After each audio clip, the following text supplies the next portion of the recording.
Tujuan hidup di dunia ini harusnya seperti apa Pak Ustadz? Untuk apa kita di dunia ini Pak Ustadz? Biasanya pertanyaan orang macam ini dia udah di tepi jembatan.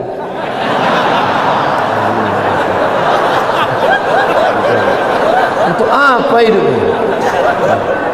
Udah streaming. Untuk apa hidup ini?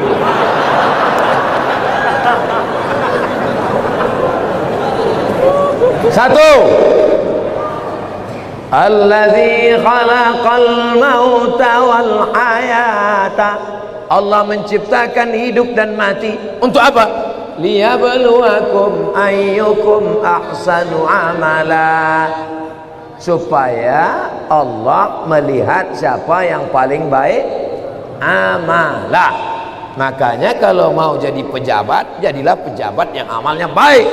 Jadi polisi, jadilah polisi yang amalnya baik. Jadi tentara, jadilah tentara yang amalnya baik.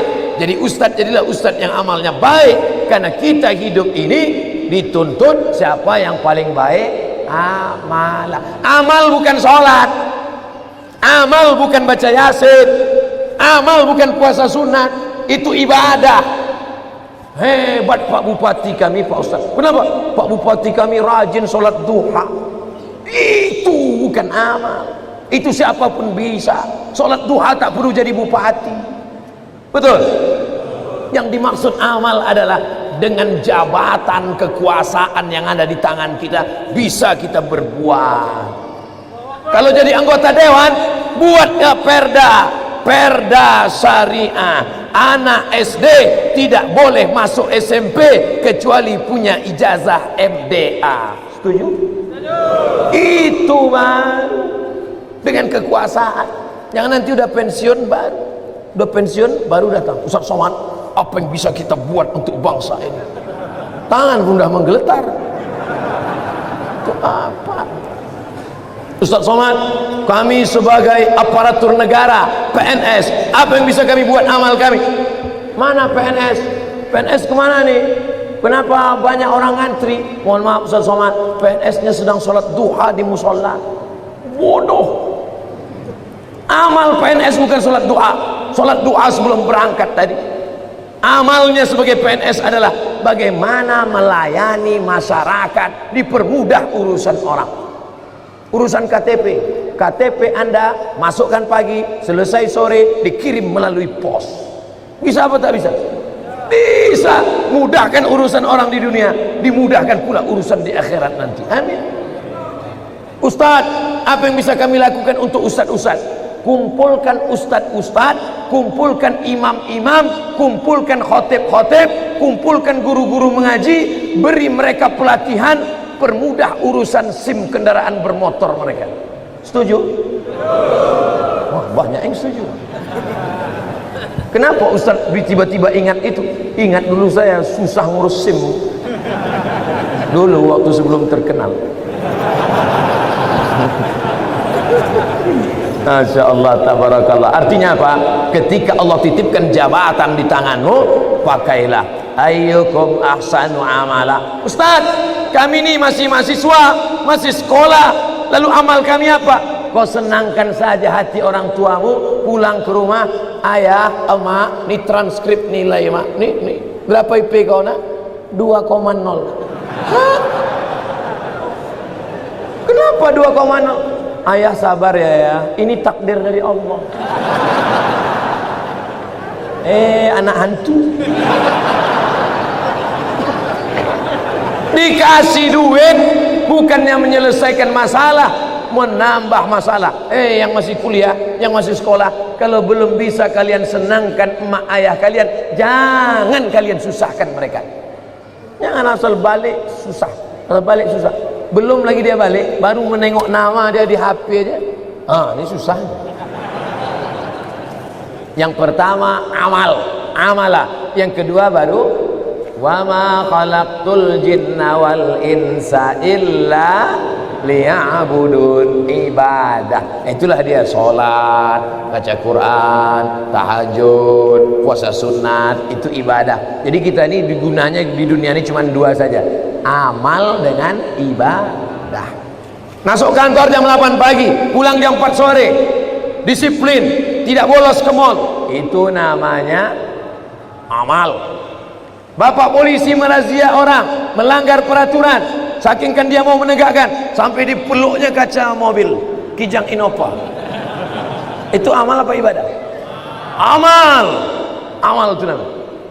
Ustaz tahu dari mana? Saya tengok tadi di Instagram. Dua itu saja tujuan kita hidup ini, amal dan ibadah. Perbaiki amal, perbaiki ibadah. Banyak orang ibadahnya bagus, amalnya tak bagus. Banyak orang amalnya bagus, ibadahnya tak bagus. Yang lebih parah, amal tak bagus, ibadah tak bagus. Siapa yang amalnya tak bagus, ibadahnya tak bagus, pergi ke jembatan Barelang. Untuk apa ke situ Pak Ustaz? Nah, jangan kau tanya lagi. Saking tak ada lagi kertas dah. Selamat menikmati.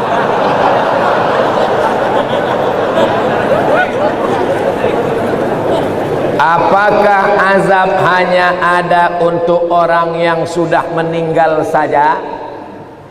Allahumma inni a'udzubika min azabi jahannam wa min azabil qabri wa min fitnatil mahya wal mamat wa min syarri fitnatil masihid dajjal. Hadis riwayat Muslim. Baca sebelum salam. 4. Allahumma inni a'udzubika min azabi jahannam wa min azabil qabri wa min fitnatil mahya wal mamat wa min syarri fitnatil masihid dajjal. Tangannya tetap satu, jangan 4. Hadis sahih. Menunjukkan dalam doa ini bahwa azab itu ada azab di dunia, ada azab di akhirat. Fitnatil mahya, azab hidup, ada azab hidup, ada azab akhirat. 2. Apa perbezaan cobaan dan azab? Salat rajin, puasa rajin, tak pernah mencuri, tak pernah maksiat, tiba-tiba sakit, itu ujian, karena Allah ingin mengangkat derajatnya. Minum khamar, mabuk, tiba-tiba sakit, azab dari Allah. Tapi azabnya itu pun juga Allah ingin menghapuskan silap salahnya. Makanya kalau ada orang sakit, ada 3 kemungkinan. Pertama, azab karena balasan atas dosa-dosanya, tapi di balik azab itu juga ada rahmat supaya dosanya hilang. 2, Allah ingin mengangkat derajatnya karena dia sabar menerima ujian. 3, Allah sudah menempatkan dia di surga tertinggi tapi amalnya kurang. Maka kata Allah kepada malaikat, malaikat kasih dia ujian supaya kalau dia cukup maka dia ditempatkan. Mudah-mudahan kita semuanya sudah ditempatkan di surga Jannatul Firdaus. Tinggal lagi menambah amal-amal kita. Ini udah kemarin nama dia di mana nih? Ini di Firdaus ya Allah. Amal dia gimana? Amal dia kurang-kurang sedikit. Buat dia agak demam-demam puyuh 3 hari. Kalau dia sabar masuk.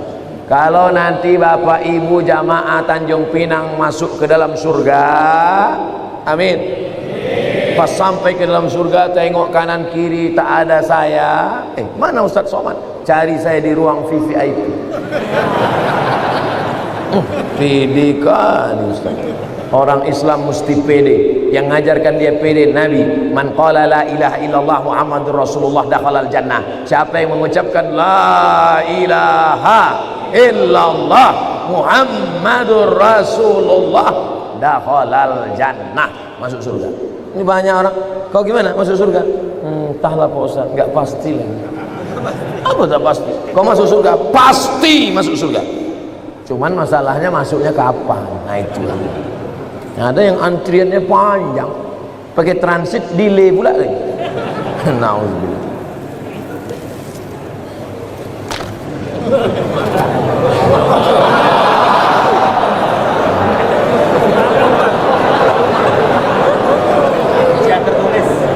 Ujian lisan tertulis. Pertama-tama, mau pakai pertama-tama. Izinkan saya mengirimkan Al-Fatihah untuk Ibunda Ustadz Abdul Somad Hajjah Rohana binti Nuruddin. Al-Fatihah. A'udzubillahi minasyaitonir rajim. Bismillahirrahmanirrahim. Alhamdulillahi rabbil alamin. Arrahmanir rahim. Maliki yaumiddin. Iyyaka na'budu wa iyyaka nasta'in. Ihdinas siratal mustaqim. Siratal ladzina an'amta 'alaihim ghairil maghdubi 'alaihim waladdallin. Amin. Semoga Allah mengampunkan segala salah dan dosanya. Amin ya Allah.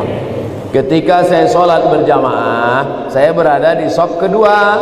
Ada makmum di depan saya, sholatnya batal. Terus saya maju ngisi saf yang kosong. Apakah yang saya lakukan itu benar? Atau sebaiknya makmum yang di sebelah orang yang batal itu yang menggeser? Ada dua cara. Mohon maaf saya belakangi tuan-tuan. Yang jadi patokan imam di tengah. Imam di tengah. Lalu kemudian di mana orang yang batal tadi? Di sini. Kalau orang yang batal tadi di sini, maka sop sini rapat kemari. Kalau yang batal tadi di sini, yang sop sini datang kemari. Karena rapatnya kemari, bukan ke sana. Kalau tuan yang di belakang nengok dia tak bergerak, entah saking khusyuk atau dia takut, maka yang belakang ni maju ke depan. Nampak dia? Tengok beberapa detik tak bergerak, maju ke depan. Nah, nanti baru yang belakang pula maju ke depan. Tak boleh ada sop kosong. Dua cara, samping ni ke tengah atau yang belakang tu ke depan. Bagaimana posisi derajat kedudukan mertua dan orang tua kandung di sisi Allah? Kalau engkau berbakti sama ayahmu, sama emakmu, biasa, karena dia yang mengandung 9 bulan 10 hari, menyusukan 2 tahun. Tapi kalau kau berbakti pada mertuamu, luar biasa. Kenapa? Karena dia memberikan anak gadisnya yang dilahirkannya dengan derai air mata, bersimbah darah, tiba-tiba dikasihnya anaknya kepada engkau hanya dengan mahar sebentuk cincin emas 1 gram, itu pun imitasi. Mau dia mengasihi anak gadisnya, ikhlas dia memberikannya. Ambillah nak. Tiba-tiba setelah anak gadisnya kau ambil seminggu sebulan, balik anak itu dalam keadaan mata biru, KDRT. Oh, di mana otakmu kau letakkan? Oleh sebab itu maka berbakti sama ibu biasa. Aku sayang sama engkau mak, biasa, karena makmu yang menyusukanmu 2 tahun. Tapi kalau kau berbakti sama dia, luar biasa, karena dia memberikan anak gadisnya kepada. Hai ibu-ibu, kasih anak gadis kalian sama yang soleh-soleh di Masjid Tanjung Pinang. Tak ada yang mengaminkan, tak dapatlah kalian. Yang mengaminkan yang udah nikah pula, dapat 2 nikah. Tolong diberitahu amalan sunat sebelum tidur malam Pak Ustadz. Wudu. Sebelum tidur malam berwudu. Paling bagus lagi sholat witir. Tapi katanya witir tengah malam. Ada 2 sahabat Nabi yang witirnya sebelum tidur. Pertama Abu Hurairah, yang kedua Abu Bakar Siddiq. Ya Aba Bakrin mata tutiru, hai Abu Bakar, kamu witirnya kapan? Ba'dal atama, habis isya salat witir. Maka siapa yang witirnya sebelum tidur, nanti malam tahajud saja tak usah tidur lagi, tak usah tidur lagi, tak usah witir lagi, maka dia dalam keadaan tidurnya suci. Baca kul huwallah, kul ambil falak, kul rabbin nas, ayat kursi, al-fatihah, subhanallah 33, alhamdulillah 33, Allahu akbar 33, miring ke kanan, hadap ke kiblat, bismika Allahumma ahya wa amut. Sunnah. Orang sekarang tidur megang remote. Pertama dia nonton TV, lama-lama TV itu nontonnya. Cemana mau dapat rahmat barokah? Mati su'ul khotimah. Yang ditonton film hantu. Saya tahu Ustadz tidak merokok, tapi tolong beri saya motivasi untuk stop merokok. Udah capek udah saya cerita rokok.